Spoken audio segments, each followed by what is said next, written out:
Recording? Mm-hmm. Okay, so here I am in bottom side control. And I'm going to be the first to be really honest with you. Side control sucks. And a white belt, someone whose first day it is, can get you here and hold you, and it's just going to blow. Because it's really hard to make space because they've passed all your defenses. They passed your guard, they passed everything. If you see what I'm doing right now with my foot, I'm trying to keep him from guarding. This is one way people do it. Other guys like to do this because they feel that this makes their feet vulnerable to leg attacks. So you're welcome to do this as well. The whole point is you just don't sit like that so it's easy for them to step over you, okay? Don't worry about it, it's okay. So, we're here, I'm here like this. Now with my arms, can you sit up for a second, Sean?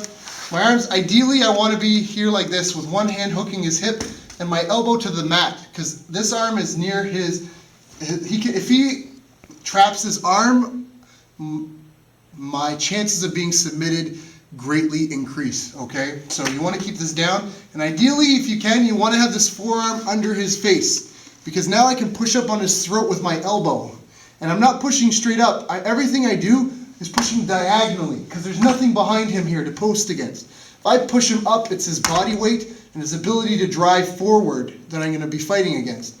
So I don't want to do that. Like, Sean's a big guy, and I want to save my energy. All about path of least resistance. So I got my hand hooked here, my elbow's tight.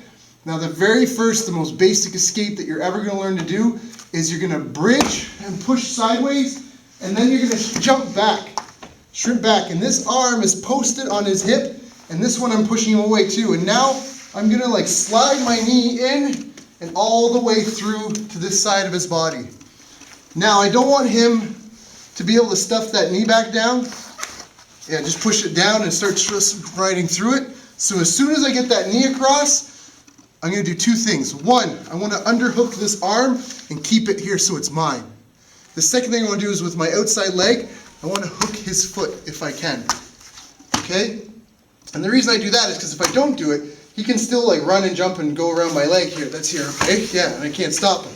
But if we go back, as soon as I get that knee through and I go like this, okay, I've stopped him in his tracks. And now what I'm going to do is I'm going to kick out with my leg and I'm going to arch back and I'm going to fight to get this foot here onto the mat. And now that I've done that, I'm going to turn and face him and I'm going to move my hips backwards this way so I can get my other leg through. So if your foot is caught, can you come on this side? If your foot is caught right here, people always want to just step out like that. Sometimes you'll get it, but most times if you like really tighten up, like there's no way I'm going to get that. So instead I'm going to plant on this and I'm going to move away, and now I bend my leg and I take that out. And that's huge. If you have to let go of this hook here to do that, that's fine. Because what's faster, my action or his reaction? My action, right? So if I let that go, it's a safe bet that I'm going to be escaping before he can beat me. But if I let that go and then escape, you know what I mean? I want to do it because I'm acting first. So that's the basic escape. We're going to go through it once more. Less detail. Here, hand on his hip, hand on his throat. Bridge, push, jump back, knee all the way through, trap. Got his arm, put foot down. Where's that leg? Good. Trap it nice tight. Look, I'm stretching him out. Shrimp, close it up. Quick little tip. If my arm is outside, I don't want to try. I can try to force it through, but the way to do it is like that. And to just shove it down. And if you get caught halfway, abandon it. Because here, you're very vulnerable to the Americana. Right, he's going to push, yeah, go ahead. Sean likes to use his head, he pushes it down, that's fine. Now he's trapped his arms, yeah, and I'm done, okay? Otherwise, he could use his arm. If I'm here, my hand is right here for him to grab with this, no, other hand. To grab my wrist, just come over. No, this hand comes over from under my head. Yeah, and just grabs it and pushes it down, okay?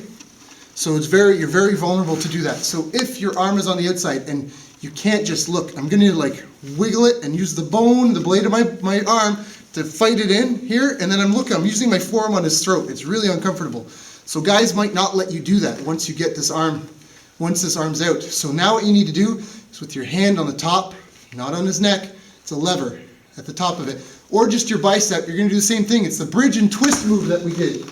Look, and now, because when he's perpendicular over top of me, his weight is holding me down.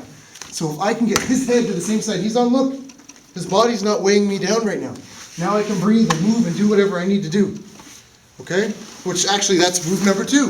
So here we are. There we go. So here we are. I'm here. My arm was outside. I'm going to use my hand, bridge and push. I jump back and get my knees through. Both my hands come to his head, and my foot comes over top to his neck, and I kick. And look, I lift my hips up when I kick, and I straightened up back to my open guard. And that's a bit of an advanced escape, but that's escape number 2. You bridge, you push, get your knees through, hands go to his face, foot comes over top. If you can't reach, your arms aren't stretched out. If I stretch my arm out, it's really easy to touch it with my foot. Boom. Touch it with my foot, and I kick him away, and I center up. Okay? And there's even submissions that he's leaving there for me. So that's escape 101 and 102. Another escape that we like to do is if I have my arm inside, and you need your arm inside for this one, because what I'm going to do is I'm going to bridge and pummel. See how my fingers came through first? It's not elbows. I rotate, I come through, and now I'm going to push again. Look, it's diagonal. Bring this leg under, come to his leg, and come up. And I can either tap his other leg and push through, or come back up, or I can just let go and attack his back. And more likely than not, he's going to try to roll. He's going to try and roll and recover and face me, so I jump to the other side to stay on top of him and just be aware of what's going on. So that is escape. That's kind of escape 102. Before it was 101 in a variation. So here, bridge push, I come under, bridge again, legs through, single leg here. I can tap, if I can grab that other knee and push through, I will. Otherwise, I let go, I come up top, and I keep this. Be aware that he might roll, so be ready to jump to the other side if you need to. Now, the last one, and my personal favorite, because this is the one I get on all the really good guys. It comes back to this drill that we do, protecting our head. Okay, this one is hard if he's already grabbed your head, but if you can keep him from grabbing your head and you get that arm through to the other side, now what I'm going to do is I'm going to do shrimping, was it? I think it's shrimping 103. I come, it's called the elbow push. He's got nubs on his elbow. I hold it away, my arm is locked out, come up to my arm, and I shrimp back, and I bring my legs back. And that's how I've recovered. And I use this from a lot of positions too. If Sean goes for a double underpass, boom, I push his elbow, I come up, I shrimp away, and I'm out. If we're here and Sean passes my triangle, I got my triangle, and Sean twists around, boom, I push, shrimp away, I get that knee up. That is everything. Even if I don't get my foot out, as long as I get the knee up, look, now I can fight. There's space between the two of us. Which brings back to the safety bubble of our elbows and knees connected, right? This is safe for us. We're protecting our insides as long as our elbows and knees are connected. When people get through that, that's when we're in danger. Okay?